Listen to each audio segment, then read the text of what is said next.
So needless to say, I'm so happy to be with all of you today. Hasn't today just been simply amazing? So we get to talk about AI. So for all of you who were wondering, we didn't talk about AI. We are here for you. We are here for you. So CDC defines health equity as the attainment of the highest level of health for all people. Artificial intelligence is described as assimilation of human intelligent processes by machines, especially computer systems. AI has now become a part of our lives for some time through voice assistants such as Cousin Siri and Auntie Alexa, via chatbots, which help us navigate websites. AI has also been an asset in natural language processing by enabling computers to understand, interpret, and generate human language.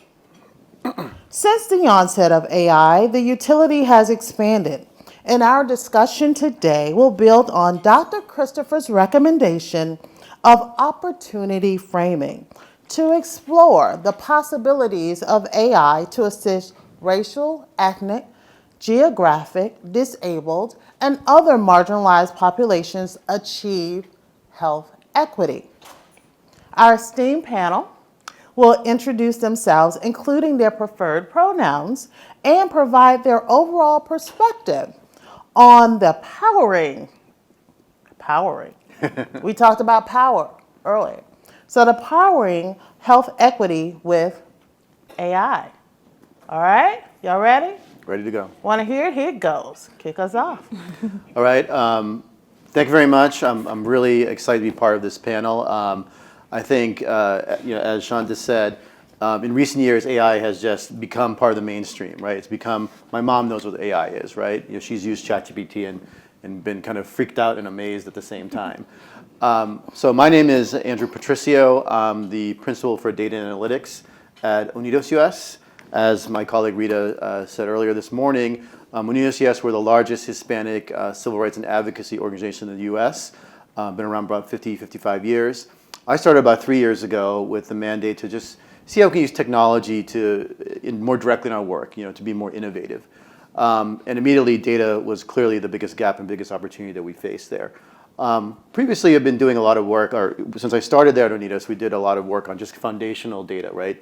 Replacing Excel with proper operational databases, data warehouse, all that kind of stuff. That's sort of like a basic level of entry when you're coming to being more data-driven organization.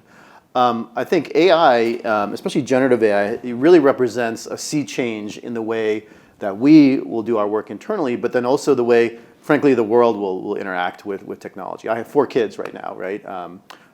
12, 10, 7, and 4. Bless you. Yeah. do not recommend. The 4-year-old was a little bit of a surprise, and it took me some time. But Sure. Yeah. No, she's a very strong advocate for her wants and needs. She's the only one I'm afraid of the 4. But when I can see that when she gets in high school, that AI will be a ubiquitous part of her work, right? You talk about literacy, we talk about numeracy. I think there's going to be an AI right? AI literacy, in the sense that a very basic, fundamental understanding of how AI works, how you interact with it, what it can do, what it can't do. And that's where I think the promise of helping reduce the equity gap between these marginalized communities and mainstream medicine will come through. Thank you. Thank you. So I'm Ranjit Kumble. I work at Pfizer, and it's really a pleasure to be here today. Within Pfizer, I've been in the AI space for about 10 years. I lead a team that is essentially kind of a center of excellence for the overall company. And what's been really exciting has been, in the life sciences space, AI has been really, I think, transformative in every step of the process of discovery, through development, through manufacturing, commercialization, right from early science right up to the point of care where patients are consulting doctors. And so my team has been set up essentially as a group that is working across the organization to do 2 things, really. The first is identify new breakthrough technologies and how our overall organization can benefit from them. And as you can imagine, with many of the comments that you just heard in the backdrop, this is just a tremendously exciting time to be in this space from the standpoint of new things that are coming out and the difference they can make.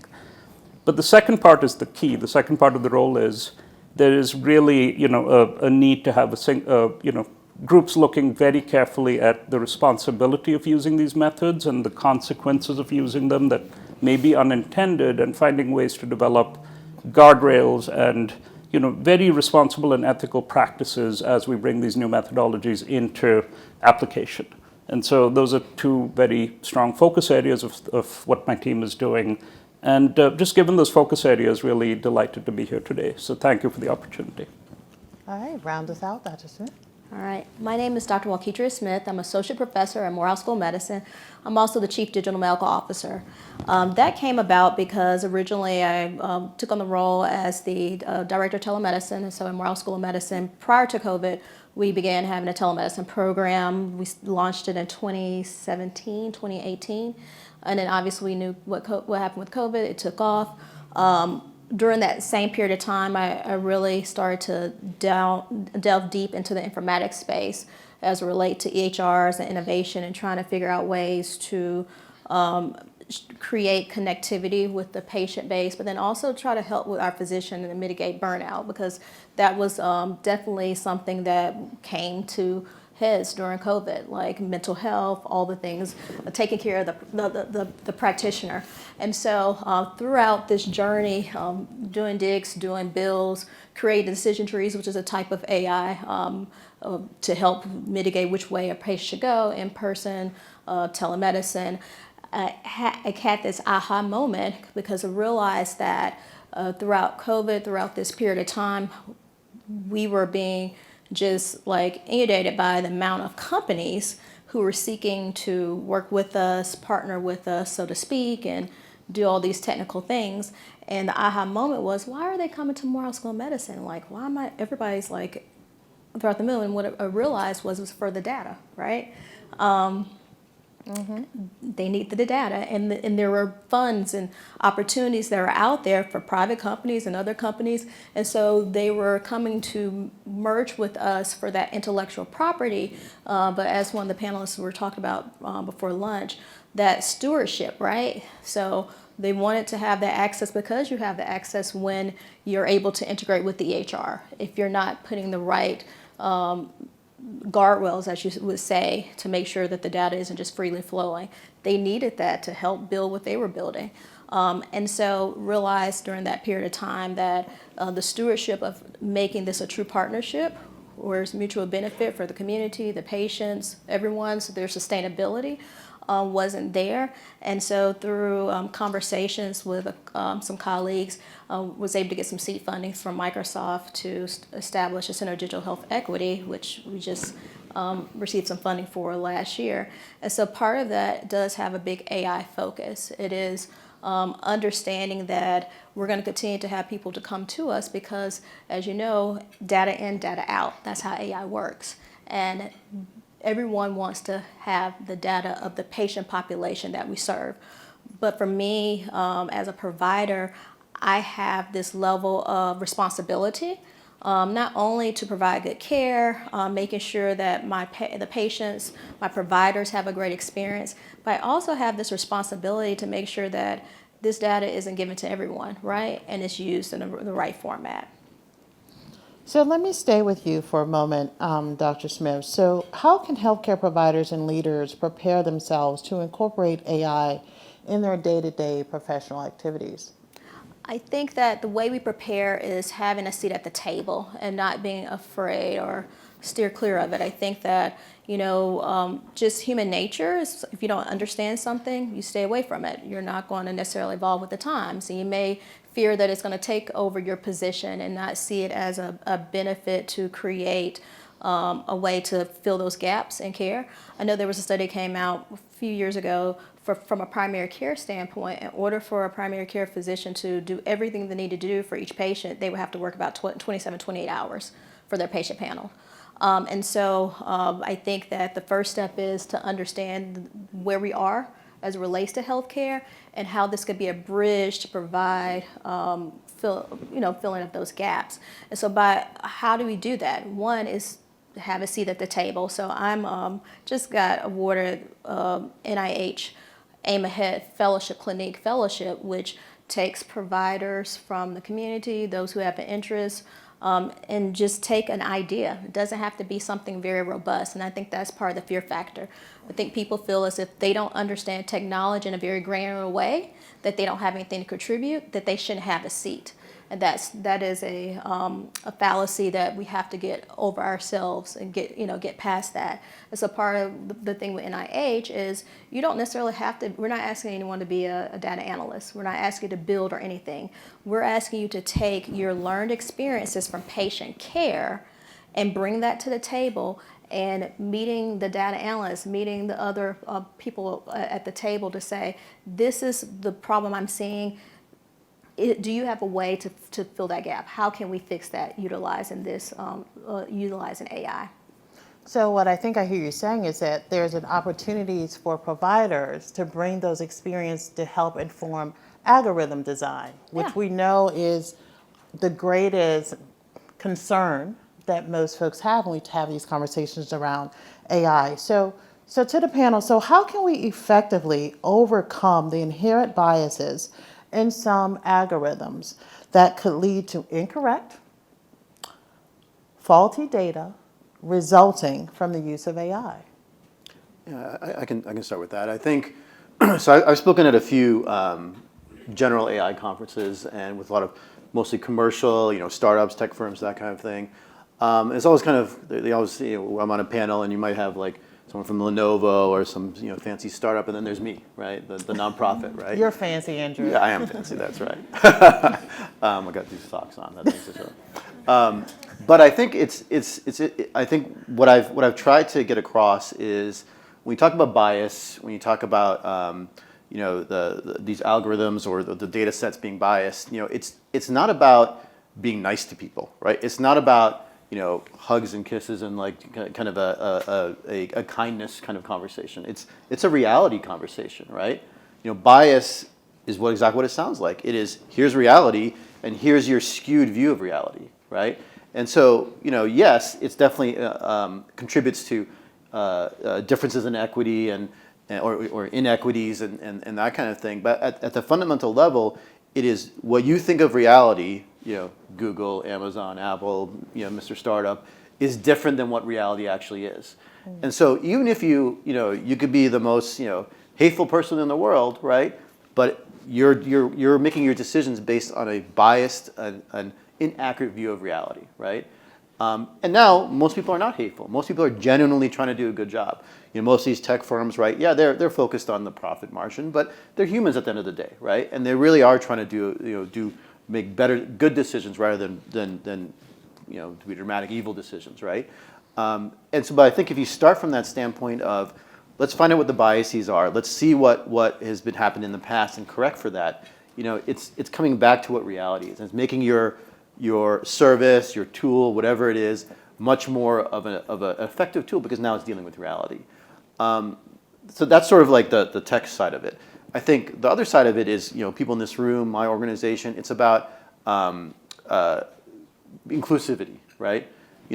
We should be part of the conversation because we will help you, eliminate those biases, right? And that means a couple of things. It means forums where we're talking with, these tech firms and things like that. It also means, frankly, from an education and a career standpoint, getting more people of color, marginalized communities, and native representation as the engineers, as the AI scientists, as the data science folks, right? So that they are automatically bringing in that viewpoint of saying, oh, wait a second, that's crazy.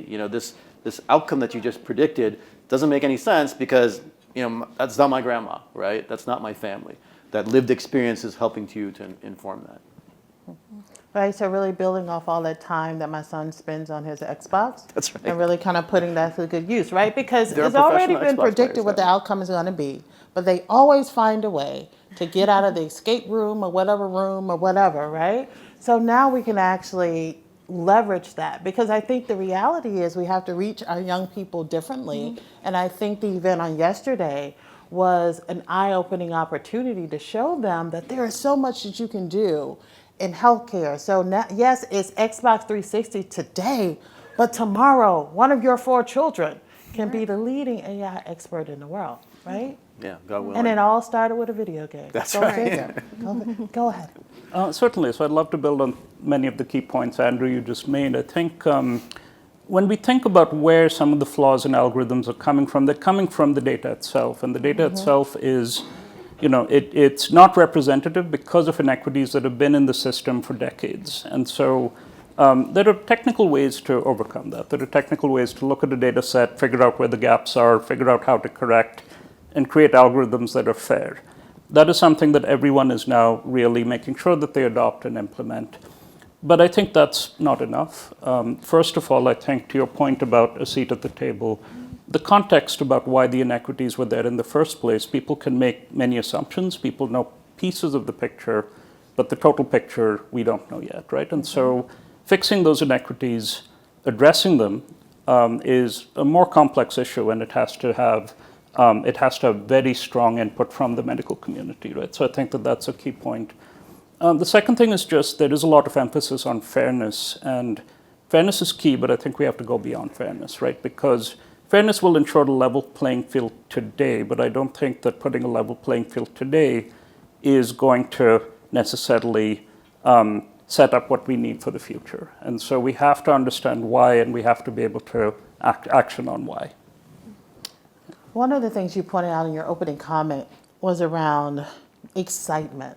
Yeah. Whenever there's new innovation, we're all excited. But there's also this need to make sure that we carefully look at the benefits and the consequences. Yeah. Because no matter what it is, there will be those that will benefit at a greater level than others. Yeah. So when we think about AI, what is so critically important for us to think about in terms of benefits and consequences? It has to be looked at simultaneously. So we have to, as we look at the benefits, we have to make sure that we're looking at the benefits within a framework that is making sure that those benefits are equal to all, that those benefits are realizable by all. So in principle, sometimes an algorithm can make a difference. In practice, it may make a difference for some, but not all. So we have to also look at the practical ways in which we're thinking of putting these algorithms into use in ways that are going to benefit people, and make sure that for all segments of society, it is realistic in terms of what our objectives are. So I'm going to take a little moderator privilege and ask this question to all of you, which is, so when we think about the community-based organizations that are in the room, or patient advocacy organizations that are in this room, what do you see as their critical role as we talk about AI? Yeah, I think that part of it is the connection, right? Like Unidos, we have a lot of trust, and we've built a lot of history of effectiveness in the Latino community in the U.S. And it's incumbent upon us to spend some of that trust, right? We can't just keep putting money in the bank. We've got to say, you trust us on this, and so use that trust to engage with the community and to reach out and to sort of say, what it can be used for, and what it can't. And I wanted to talk about the question you just asked as well, because I think there's a big danger with traditional AI, what I'll call traditional AI up to now, it has been very much an academic, a very technical, the 5 PhDs, the $100 million, not very accessible, right? I think the promise and the danger of generative AI is that it's much more accessible, right? So when we're using LLM models in our own work, we didn't have to spend the $100 million to create those. We're spending the pennies to just run those, right? Which means it's really great, because now when we're building a proofs of concept or what have you on these Gen AI tools, we're just experimenting first and figuring out later, right? We're sort of saying, hey, that seems like a good idea. Let's just try it out and see what happens, right? And so it allows us to be a lot more innovative, a lot more iterative. I think the danger is that because my mom can use ChatGPT or what have you, a lot of people, they hear Gen AI, they know it stands for generative AI, but in their head they're thinking general AI, right? They think, oh yeah, we've solved AI. There's C3PO or there's Skynet, right? Like one end or the other. And I think it's very important to understand that it's not intelligence, right? It's synthesis, right? It's taking information that exists in there. So if you're using a bare LLM, right, just ChatGPT, Anthropic, what have you, the information that's in there on language statistics, it's what it's generating its response from, right? So there's bias in there, there's inaccuracy. And so if a bare LLM gives you an answer, a response that's accurate, that's by accident, not by design, right? And I'm not saying they're inaccurate. I'm saying that's not their purpose. Their purpose is to sound plausible, right? To give you something that sounds right. And so I think it's important to when people are thinking about this, to say, okay, this is what it can be used for, right? So for example, we take this approach called retrieval automated generation, which is a very standard term for a very complex term for a very standard thing, which is to say we take a bunch of documents that are relevant to the topic at hand, right? So for example, we use it for generating curriculum, and we load them into a database, and then when you type in your prompt, it finds relevant documents first, then takes those documents in your prompt and puts all of that into the LLM, saying only generate your response from these documents, right? And so that eliminates this hallucination kind of thing, right? However, again, you're synthesizing information from those documents. It's not generating anything, right? It's synthesizing information that's already there. And it's very important to understand this distinction, because can you use it for making a judgment on whether this resume is a good fit for a job? Absolutely, it'll give you an answer. Can you use it for saying, hey, is this patient in danger of some kind of medical outcome? It'll give you an answer, right? Because it's reading it. It's reading it, quote unquote, and giving you a language-based response, not a knowledge-based response. And it can fool you into thinking that it's doing something that it's not. It's not making judgments, it's just synthesizing information. Things to make Drop us the go, mic drop. Did you want to respond to that? Well, the response Please. to that is because at baseline we know that medicine has bias, and so whoever puts the information in, whatever information that's put in, that's the outcome you're going to give. So as it relates to all the questions that we're talking about here, I think it starts from an educational level. One, empowering and educating the community to let them understand what AI truly is. And in a way that they can take it in, like it's relatable to them, right?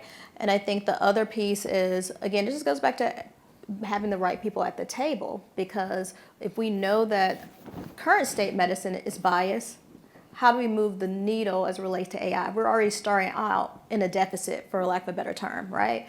So we have to make sure that we are putting the right people at the table to combat those biases that have already been there for generations, so that we don't have the bad outcomes or the continuation of bad outcomes. We're just going to be in a ruthless cycle, and people are going to take it at face value because technology produced it, not understanding that the people behind the technology that's being produced are inputting the wrong data. Absolutely. So what are the benefits of AI with regard to improving health outcomes for underserved populations? So I can go first. I mean, I think that one of the strongest focus areas in all this time has been the power of AI being something that can be used to quickly address inequities, as long as that we understand that they're there and we're very conscious of the biases that are built into data. We can not only address them and understand them, but we can potentially overcome them much more rapidly. So if there is recognition, for example, that a certain subsegment is underdiagnosed in a very relevant area, we can create the tools that very quickly raise awareness of that. We can understand why the issue is there. We can right away sort of figure out ways to address it, and we can put tools in the hands of healthcare providers to be able to do that. But to do that, we have to really be confident that we are understanding the issue exactly, what the root causes correctly are. We're coming up with solutions that are going to be the most effective, and we're actioning on them very quickly. So that's one type of benefit. There's a lot, and that's kind of my wheelhouse, especially within the day and age with EHRs. So EHRs are our best friends, our worst enemies if you're a clinician, because of all the things that you have to enter as far as check marks and trying to meet HEDIS measures and things of that sort. And so my project for AIM Ahead, it just looked at one of the things I saw in the clinic. So here in the clinic, we're always looking at social terms of health, right? So we're saying, okay, we're taking these surveys, looking at social terms of health, but we're still saying, okay, this patient needs to come in to do the mammogram, do the colonoscopy, repeat their blood pressure check because we're not meeting these measures. Well, how is that mirroring the social terms of health? Because if you're seeing that these patients have transportation issues or financial issues or care issues, we have to make it make sense, right? So if we're taking the data, we have to do something meaningful for it. And so the project for the bill that I'm working on or going to be doing is I looked at one of the providers' list of their panel, and I went through and saw what the gaps were, why they couldn't get the mammogram, why they couldn't get these things done, the colonoscopy. I had, from that data piece, I think it was 20% had transportation issues, and then I looked at another group that was 15% had housing issues. So now, how can I use AI to make that impactful? Let's look at all of the resources that we have internally, whether it be the mammogram that can go out, mobile mammography, or if there is a resource for remote patient monitoring to be outputted so that the patient doesn't have to come in to get their blood pressure checked. Let's build a model where it takes the social determinants of health, look at their care gaps, and then merge them with meaningful ways to actually benefit their care gaps. Even if that means, let me merge them with a patient navigator who can go out and do some of those things. So that's a one example of how we can use AI in a reasonable manner. There's an iteration of things anywhere right now for EKG ovaries, and of course we know that radiology, how well that looks in terms of like making sure we're seeing things in a very quick fashion.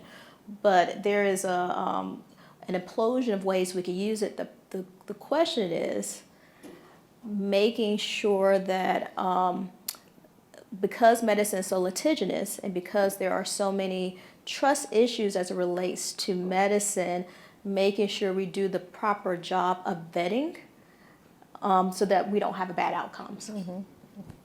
Yeah, I think it's instructive to know that I'm not as smart as the other two people here on this panel, right? And that's where I think the advantage of AI comes in, uniquely so in the last couple of years, right? We've had traditional AI approaches, right, which is very much predictive analytics. You feed in a bunch of inputs and see you're trying to look at outputs and trying to see what matches with the other, right? So for example, what interventions for particular patients' demographics, geographic location, medical condition, medical situation will result in a positive outcome, right? That's our personalized medicine aspect. And I think we've talked about like the issues in that and bias and all that. I think with generative AI, it's a unique kind of thing, right? Because so for example, the way I describe what generative AI can really do is imagine you had for example with us a smart grad student like an intern, right? Doesn't know anything about your work, right? But they're smart. So if you ask them a question, they'll give you an answer. That kind of sounds right? Because they're smart, right? That's a bare LLM, right? But if you say to that LLM, hey, or that intern, hey, read this information, read these journal articles, read these white papers, whatever, and summarize that for me. You're giving them some guardrails, you're giving them some context, you're giving them some information, and they are smart enough to summarize that information, even if they don't quite understand it itself. That's what an LLM with this RAG-based approach can do. And so imagine you had, like in our case, let's say an immigration attorney, right, working with 30 different clients, right, and she's meeting with one of them and says, okay, who are you guys again? Let me read my notes. Okay, I think I got it, right? But imagine if now each one of those clients had their own, paralegal AI, right? It's not replacing the lawyer, right? It's not making the argument, but it's helping manage that case for both for the lawyer as well as for the client, right? For the lawyer, it's sort of making sure that they're giving the details on the case, the situation that client is in a way that's useful for the lawyer. She doesn't have to figure that out herself. But for the client, it's giving them, for example, let's say the lawyer has a particular legal argument, right? It's doing translation, right? Potentially from English to Spanish, but also from complex legal language to everyday language. Like when she's saying this is what we mean. Maybe it's following up and sort of saying, have you submitted this document? Is this the right document to submit? That kind of thing, right? Now take that idea of that assistant, of that informed consumer of professional services to medicine, to accounting, to dealing with governmental services, right? There's a huge need out there. There's a lot of services out there that are not being used, right? Because the people they're targeted at don't have necessarily the wherewithal or the sophistication to deal with that, right? In our case, let's say you have a mixed status family, right? They're scared of also engaging with the government as well because, some of the aspects of the government are there to help, some of them are not, right? And by having like an AI tool potentially that's acting as an interlocutor, right? They can help you. You have this pattern of like the eldest child, right, who understands English and let's say Spanish is doing that translation. All that kid is able to do is translate the words, not the meaning, right? But now if you have an AI tool that's potentially either helping that kid or potentially replacing them and acting as that translator for the whatever governmental or legal service, whatever, to that potentially smart but potentially uneducated parent, right, in a way that they can understand. Say, okay, now I get it. Now I can be the driver of my own engagement, right? We talk about empowerment. Information is power, right? And right now, information has been locked away from a lot of these people because of lack of education, fear, whatever. And that's where I think the promise of AI really comes in. Yeah, So, if I could, go sorry. ahead. No, go ahead. Just to echo and build on, I think, the health literacy aspect of this is probably what's most exciting 100%. because, one of the biggest bottlenecks in the system today is just the lack of, as you put it, accessibility. Specialized information is very, very concentrated, and the barriers to accessing that are, all the ones you highlighted. So being able to raise that level of understanding and awareness with the right consultation and with the right sort of guardrails is really exciting. So the last panel talked about cultural nuances. So as we think about AI, how do we foresee this system accounting for those cultural nuances? I think the approach we're taking internally is, I think, the approach that should be just taken with generative AI, which is to say that the statement I always make at all these AI conferences, you probably like tweak all the tech heads a little bit, is to say there's nobody who's an expert in generative AI right now, right? Even like the folks at OpenAI or Anthropic or whatever, who really understand the transformer models and all that kind of thing, even they are surprised at what the actual tools are capable of. Like, oh my God, I didn't know it could do that, right? You hear that all the time. And so the approach we're taking internally, so we've built a tool internally using that RAG approach. Basically, we've loaded all of our policy documents, like white papers, annual reports, things like that. And when someone types in a prompt for this system, it looks up our documents and then displays the actual selections from each document as well as the response. But what we tell our users, right, is this is not a tool that we've built for you. You're not our users in this system, right? You're our fellow researchers, right? Because we're all trying to figure out how this thing works, right? And so it's incumbent upon you to, so for example, when you look at the response and you look at the excerpts from the documents, read those documents, read those experts, make sure that it's coming into the response correctly. You don't have a number from one document and a phrase from another being glommed together by accident, right? Things like that. And so we're really taking that investigative kind of, the very explicit experimental approach, internally with our staff is kind of the way we're doing it. And then, so then this goes back to my original comment about the AI literacy, right? If our kids are treating this as frankly, our older folks who've been raised on science fiction, where the AI is this omnipotent kind of all-knowing kind of thing that's helping the poor little human, right? But my goal with my kids is for them to look at AI as a partner, right? As an assistant, as not a peer, but as something that's helping them, not replacing them, right? And I think that permeating that approach and that knowledge in whatever tool you're building. So even if you're building a tool, so you're building a chat bot for your community or whatever, or an assistant for your physicians, right? To make sure that this is not something that is fully baked necessarily, but is something that you are helping us to design. You community members are helping us to put together. You physician is helping us to make sure we're tweaking this thing. We have to take that partnership kind of approach to it. Dr. Rubble? Yeah, go ahead. I would just say that one, you're going to have AI models based upon people's vested interests. And so just again, it goes back to the same thing. If you don't have enough people who look or are part of a certain group, this is the interest of my community to bring that up and highlight it, then you're going to miss the mark every single time. That's just what it boils down to. So everybody's doing something in something that's more financially lucrative. Of course, you're going to have the most sophisticated because you have the most data that's going into it. So you really just have to have, from the ground up, people involved, from the ideas to the manufacturing, so that you can create the opportunities for equity. Otherwise, we're going to be spinning our wheel with anything else that we deal with from an innovation and technology standpoint, whether it be broadband access, whatever. We're in 2024, and there's still people who don't have broadband access. There's still inequities that are just at baseline. So I think that we are in the quote-unquote beginning stages of AI. And so this is the paramount time to really have people from a diverse background to really be involved in every stage of the game. So with that, how do patients truly take full advantage of AI?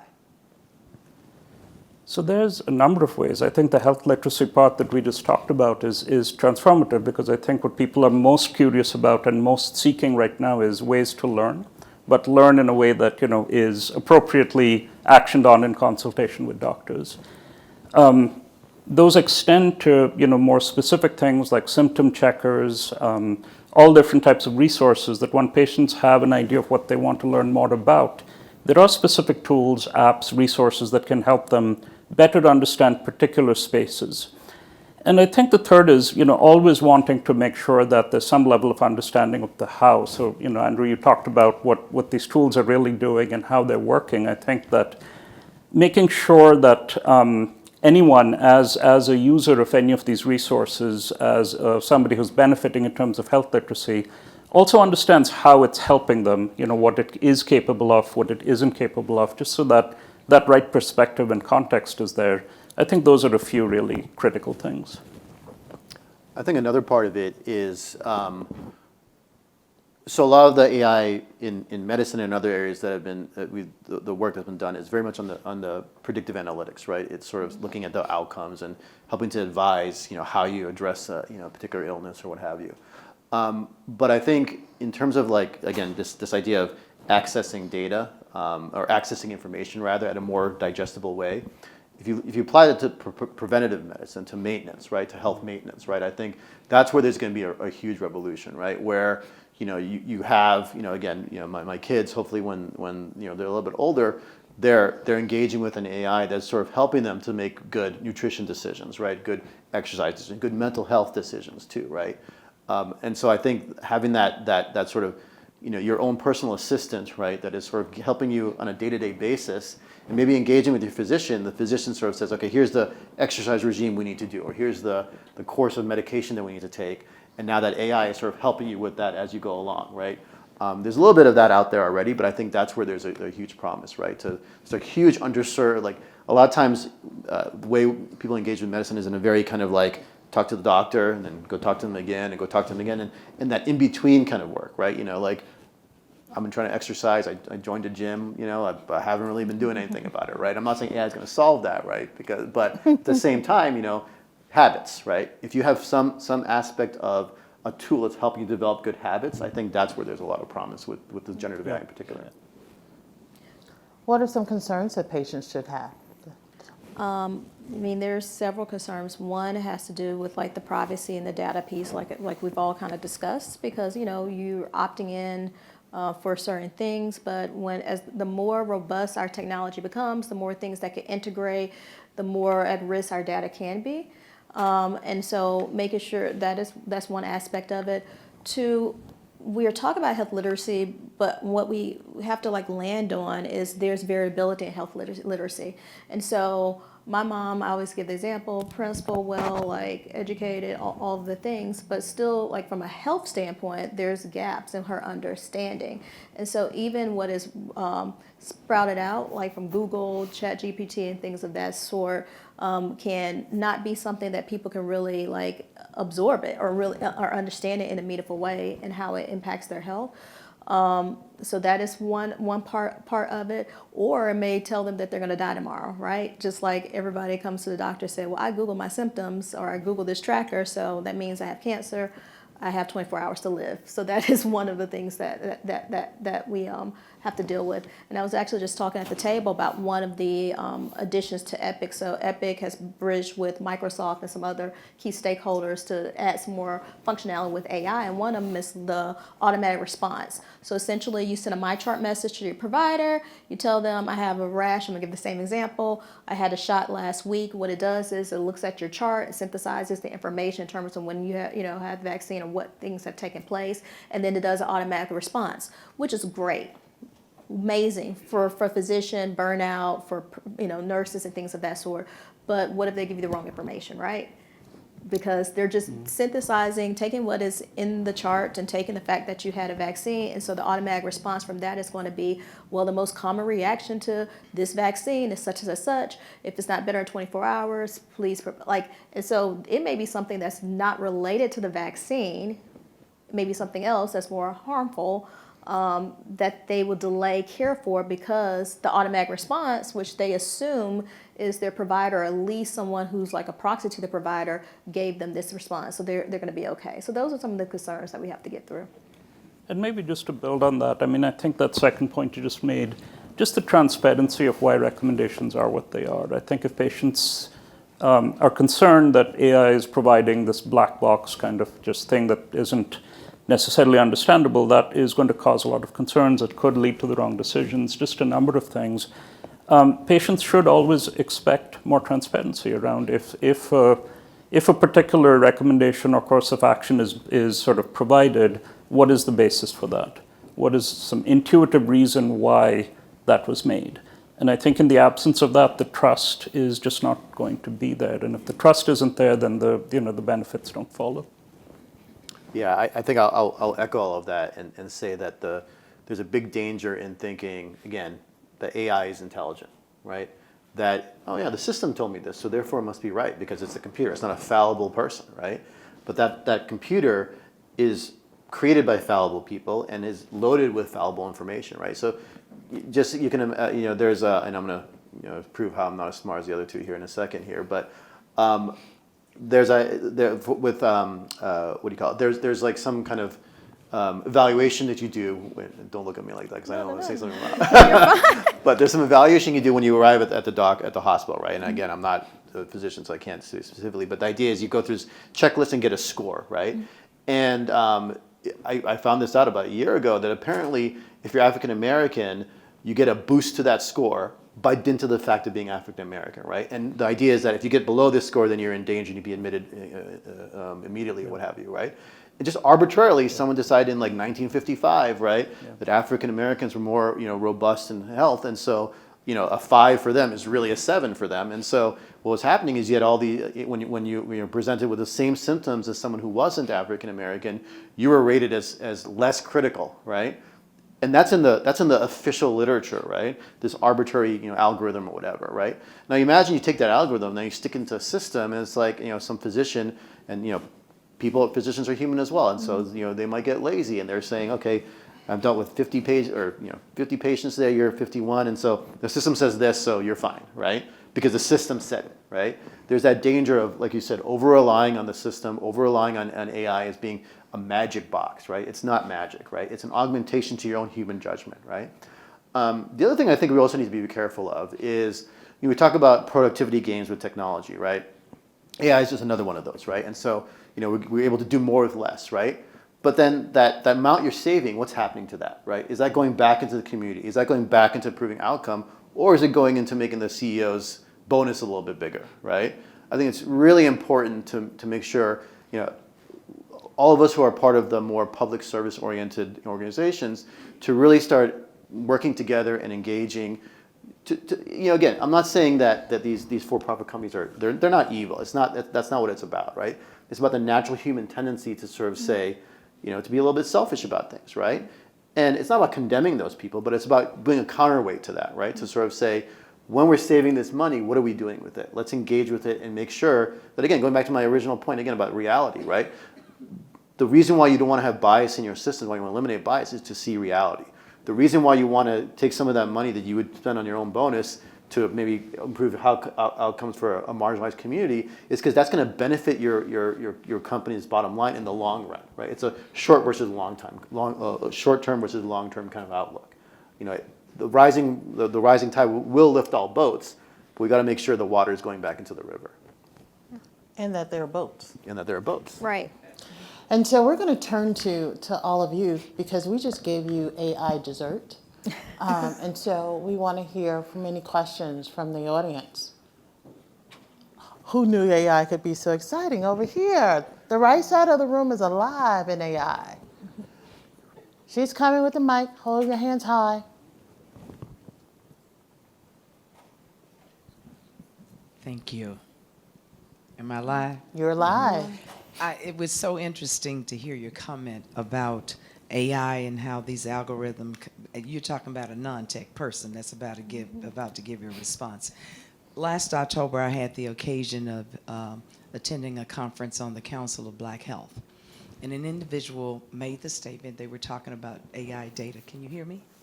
Okay. And they said when they put something, it was a question that was posed, and they put a white male in, and it kind of, I guess, spewed out some of the responses that you stated. But when you put in the information for a black male, it said call the police. Yeah. So it's really interesting when you talk about bringing information in, and we're a small family foundation trying to understand how we navigate this landscape as well, and we certainly want to talk to this young lady here on the end a little bit later, but it's this how we navigate this in this space, cybersecurity, protecting our data, is something that's really, really real, and is scary at the same time. So thank you.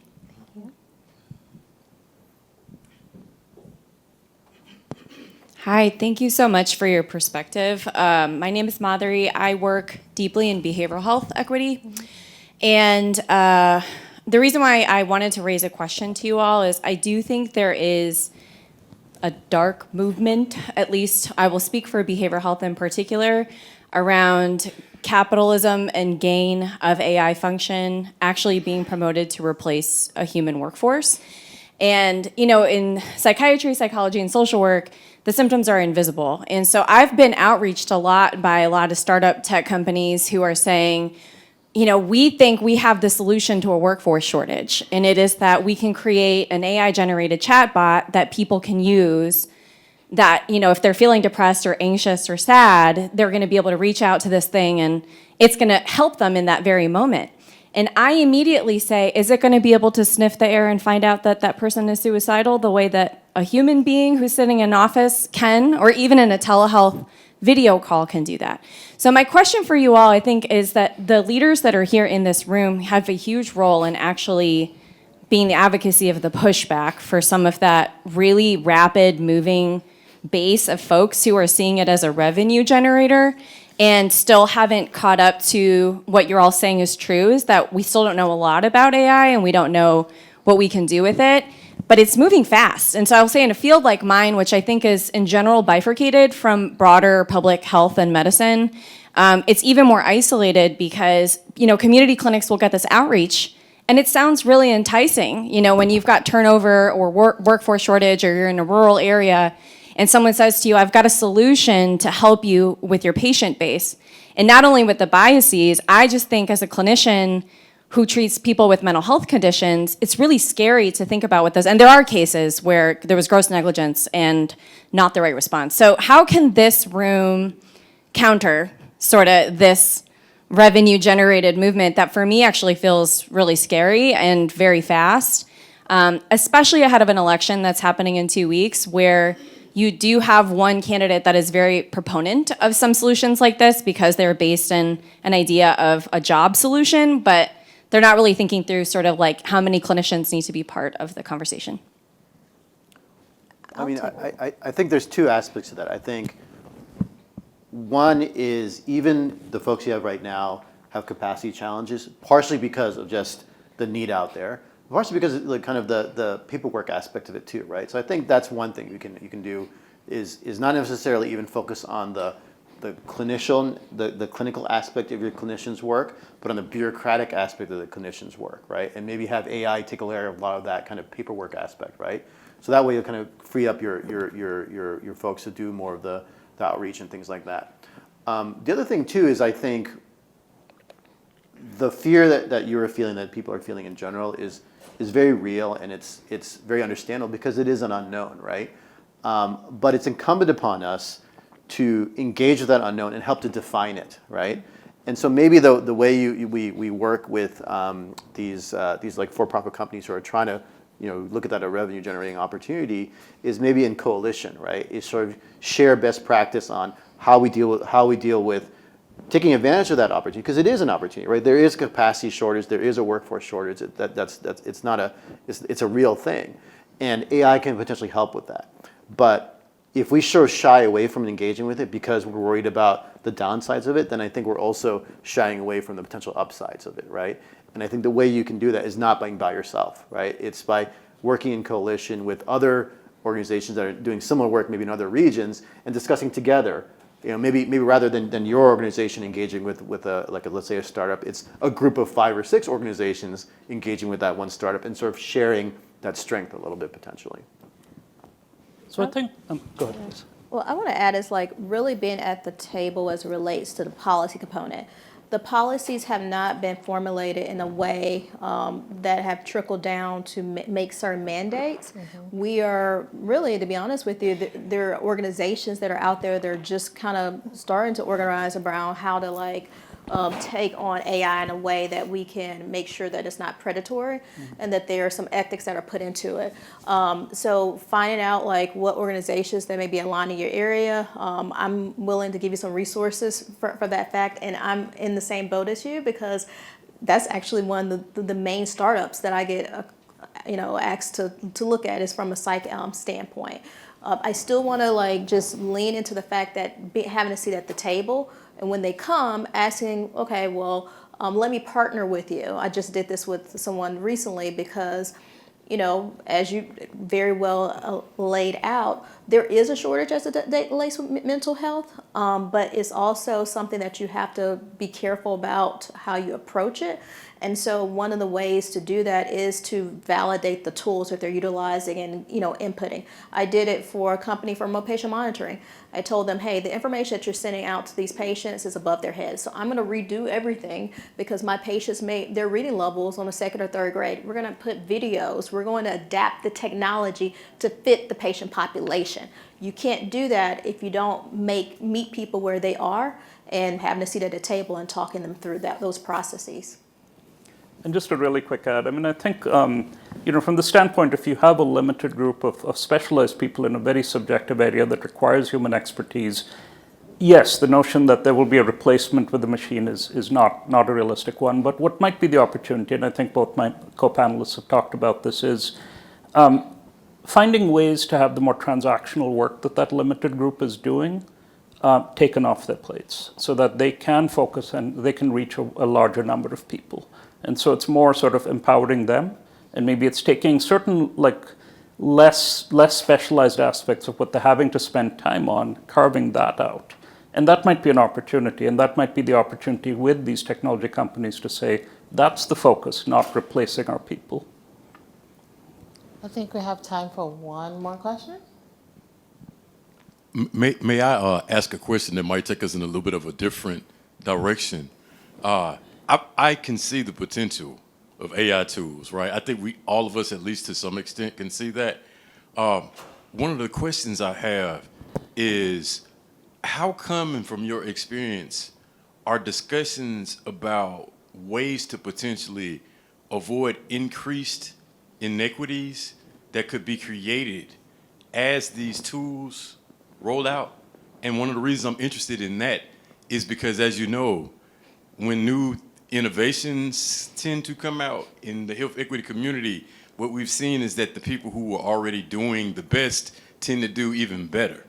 And so one of the areas I'm specifically interested in is the potential for how AI can offset inequities where grant writing is concerned. But also what happened in my head as I thought about that is the people who've already been getting the grants are going to get that technology first, right? So even though I think it might help some of the communities that can't afford a dedicated grant writer, how do we think about what the people who have 10 of those grant writers are going to do with that same technology? Yeah, So you not only took us to a different direction. No. You put us on a different street. So you guys want to start? No, you know what? I was smiling over here because that was actually part of the idea behind the Center of Digital Health Equity. Not only the first parts that I talked to you about in terms of like inequities, in terms of being actual partners, but one of the things that we found, and I'm at Morehouse School of Medicine, I see Dr. Rivers in here, I'm calling him out in the corner. I see one of my other colleagues over in the corner. One of the things that we realized is that we may not be churning out scholarly papers because we don't necessarily have those resources like some of our colleagues at other universities. We are Rob and Peter pay Paul sometimes, right? We don't have 50 assistants. And so one of the things that we were talking about leveraging AI for, but making it like creating the tool for academic centers who are resource poor in that way to be able to leverage the playing field by allowing it to help us with grant writing or just filling in some of the gaps. Now, from an academic standpoint, you have to be careful because of, there is the academic intellectual property, right, that you have to be considerate of, right? So we can't necessarily use it to produce our papers, which, part of grant generation or getting funds is by highlighting the things that you're doing. And if you're highlighted, if you're the Harvards, you're all these other places, you tend to attract more money. But at least it can help us with the grant writing piece. It can't necessarily help us with the academic portion that allows us to even the playing field by putting our name and our expertise and what we're doing on an ongoing basis out there until there's policies or until something it makes a change that moves the needle that says, well, hey, this is, if it's only 40% that's AI generated or 25% AI generated, that helps, right, in terms of that going through the process of writing, but it does still sustain the ideal that it is your intellectual property. So I'd made a comment earlier to an earlier question around, we have to go beyond fairness, and I think this is a perfect example of it because leveling the playing field for all now just means the same access to things, which in some ways just reduces the inequity a little, but still keeps gaps, right? So the right approach has to be investing in the places that have the disadvantage to start with. I'll give a quick example. It's not grant writing, but it was more in early suspicion and detection of a rare disease.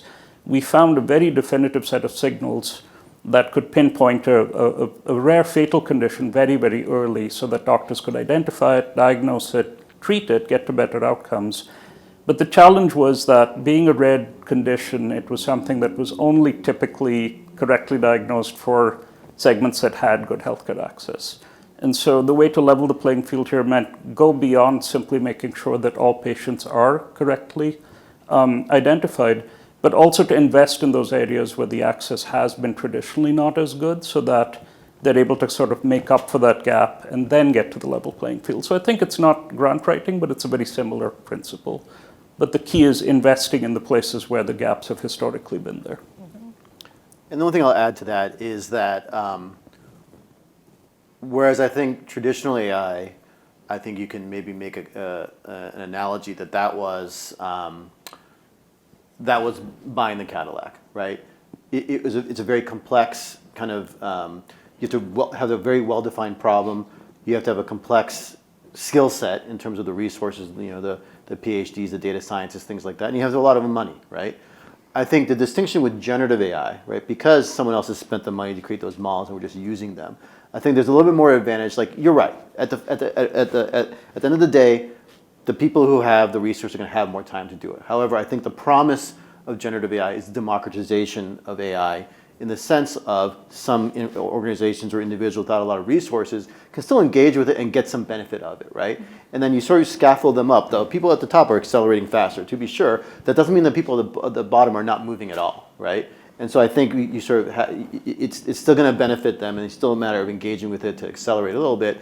And then I think once we sort of get a little bit more of that expertise out in the nonprofit community, in the foundation community, in some of the agencies, the government agencies making these grants, I think more and more you'll see the ability of a small organization to get more from this than for previous technologies. So that's the powering of HEiA in addressing health equity. Thank you for your time. All right.